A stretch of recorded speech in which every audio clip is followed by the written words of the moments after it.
From the mud at EAA AirVenture to marathons, 2 of them locally being canceled and other events postponed, weather has had a lot of surprises over the summer that ended yesterday. And for local farmers, beyond the storms and lightning, the amount of rain we've seen has been an issue for most of the year. NBC 26's Juliana Falk live at Ledgeview Gardens tonight with a look at what some farmers are seeing.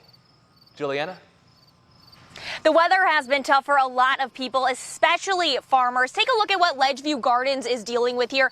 A lot of mud and a lot of standing water. They're actually building another hoop house here, just like the ones over there. Now, those will help them control the elements a bit more, control the amount of rain and wind the crops are getting.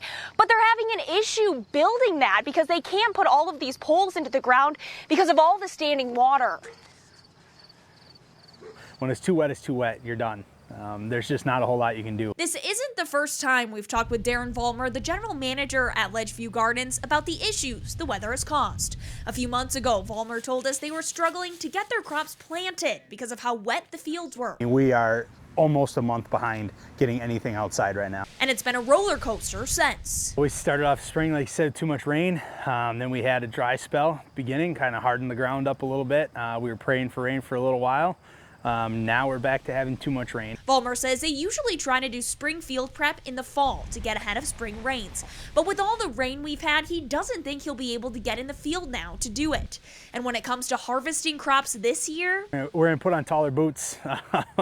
We're just going to wade through it and do whatever we can without getting stuck. But for some of the crops, the rain was too much. We had green beans and yellow beans that rotted right on the plant, too much moisture.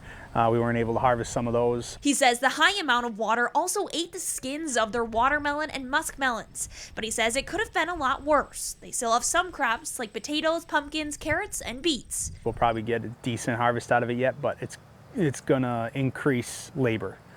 Our labor cost is gonna be skyrocketed because of it. And as for next year, I'm planning on the fact that we're gonna have a wet spring. I'm gonna plan on having a wet fall next year.